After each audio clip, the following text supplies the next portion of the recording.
everybody, and welcome to Storm Reads. And today I'm going to be doing kind of a March wrap-up, but it's not going to be one where I'm going to just list all the books that I read, because I do a weekly vlog, and so I figured there's no sense in rehashing all of that. So I thought maybe what I would do is just do some stats and then tell you what my favorite books were and what my least favorite books were, and just kind of do that. But I wanted to do like a wrap up because I was a co-host for March Mystery Madness, so I figured I should, do a wrap up for it. So everybody knows that March Mystery Madness was like a whole month long thing, and that there were like several co-hosts and all that, and I was like so happy to be a part of that this year because I do love my mysteries. I didn't plan on reading as much as I did, but it was also middle grade March, and so I wanted to give kind of a nod to that. So I did read quite a few middle grade books. Most of them were a mystery, so kind of fit both of them. And so I read a total of 32 books, and I'm not quite sure how I did it. No, I do know how I did it. A lot of them were audiobooks. Even if I had like a physical copy, I still read or listened to the audiobook on a lot of them. And so 12 of those 32 were middle grade books. So they were really super quick, books that I could read in one day, things like that. So that helped out a lot too. And so like I said, 24 were audiobooks, and then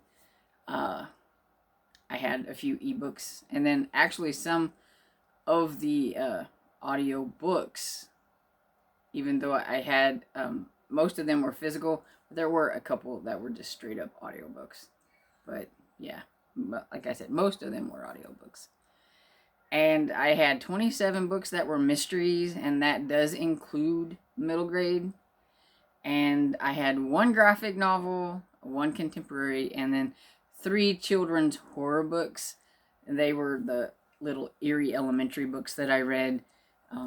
I figured they were probably considered like children's horror. Maybe a little bit more towards like a chapter book children's than maybe, like the mainstream like middle grade. So I'm not exactly sure where they fall. Maybe like a younger middle grade. I don't know. But they were cute. So the pages read with all the books was 9,339 pages. But the hours listened was 133 hours. So, like I said, a lot of audiobooks. And so I've gravitated towards audiobooks. It was just how things worked last month, and I really like my audiobooks. And so out of the books that I read, 20 of the authors I had read before, they were from authors I've read before, and 12 were from new to me authors. So I thought that was pretty cool that I read that many new to me authors. And my star ratings, I had an average of 3.6 on my ratings, and so I think that's kind of average for me for this year so far, because I looked in last month, my average rating was 3.6, so it must be kind of how I'm falling.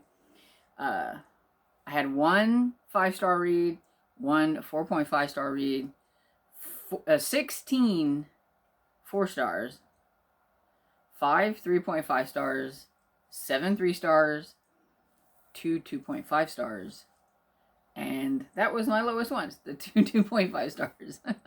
So not too bad. And so that's the stats and things that I have. So I'll talk about some of the books that I really enjoyed. So my 5-star read that I had for the month was not even mystery. It does have mystery elements in it, but it's more urban fantasy than mystery. And I think I counted it maybe as a mystery, but it's really kind of urban fantasy / mystery. And that's White Hot by Iona Andrews. It's the second book in the Hidden Legacy series, and I absolutely love that series. It's a lot of fun. The writing duo that makes up the Ilona Andrews, they really seem to like to write like these broody alpha males and these women that can, like, handle him and knock him down a peg. And so I like that, and the banter between them is just a lot of fun. And the 4.5 star book I had was The Cabinets of Curiosity by Douglas Preston and Lincoln Child. Of course, I absolutely am loving this series. This is the third book in the Pendergrass series, and I really, really want to jump on the next one, but I don't think I'm going to have time in the month of April, so it is definitely on my radar for May. I really want to read the next one in this series. I'm very tempted to read it this month, but I'm trying to hold off because I do have a lot of other things that I need to read. But yeah, I just love this. Pendergrass is so fun. He's really hard to tell, like, exactly what he does for the, like, FBI special branch type thing, but he always ends up investigating some strange things, and his sense of humor is it's just like dry, and it comes off really funny to me, and I really like him, and so I love this series. And I think maybe a surprising I would say, is I even though I did like Killing Floors by Lee Child, I'm going to say my favorite of the ones that I read from this series would be the second one, which is Die Trying by Lee Child. The pace of it seemed a lot faster. It was in third person, where the Killing Floor was in first person, which I understood why it was in first person, because this one basically has a lot to do with Jack Reacher and his it's really personal to him, and so I can see that. But I really like third person, and so I liked Die Trying a lot better. It was just really fun and fast paced. I liked the lady that was in it. I can't remember her name. Holly, I think. And it was about like a militia, and Jack Reacher just seems to get himself into trouble right off the bat. It's like, 2 or 3 paragraphs into the book and he's already in trouble. And so it's like, that must be how these go. He gets in trouble right off the bat. But yeah, it was a lot of fun. I enjoyed it. Children's books, I really, really liked this series. This is the next book I need to read.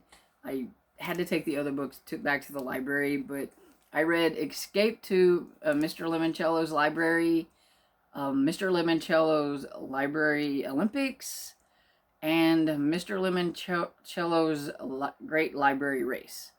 I read all 3 of those in the month of March, and this is the next book, and it's on my TBR for this month. Although I don't think I mentioned it in my April TBR, but it's there because I have it. And I just got the audiobook today, actually, I think. Yesterday or today. It came on Overdrive, so I can't wait to get to this one. But I just thought I'd hold it here because I had it. And yeah, it was just a lot of fun. It has it's got like little puzzles and things that they have to solve. It teaches I think kids how to use the library, how to utilize it, why a library is so important, because you can find all kinds of resources and information, and in a fun way. It just tells them, all that stuff in a fun way, and I really, really liked it. And this is by Chris Gravenstein. I forgot to probably say that. But yeah, I really liked it. So I have 2 on my least favorites, and these were the ones that I gave the 2.5 stars to. And I do think that I started out with one of them, I was giving it more of a 3.5, but then I dropped it because the more I thought about it, the more I just really didn't like it. So I dropped it. And I don't have either one of these. So In the Wood by Tana French. I had to take it back to the library. So I liked parts of it, but it was really long and drawn out, and I feel like what the book was about could have been condensed a little bit more. And then I just totally did not like the ending. There was just certain things that I don't like in my mysteries, and this kind of had that kind of ending, and so yeah, it kind of ruined everything for me. This book, it seems to be either hit or miss with people. I know a lot of people that absolutely love this book, and then I know some people that really don't like this book, and I just kind of fell into the I don't like this book. I'm not even really sure if I want to continue the series. It definitely is not going to be high priority of any kind, but it happens. And then the other one is The Breaking Point by Mary Roberts Reinhardt.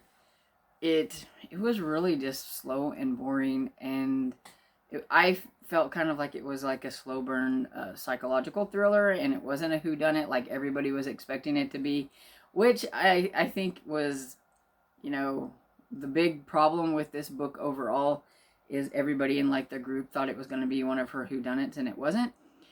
So because it's not like her normal books, I will give her another try and read one of the books that a little bit of editing issues, so I've popped back on here to add a little clip because for some reason it's not there. I don't know what happened.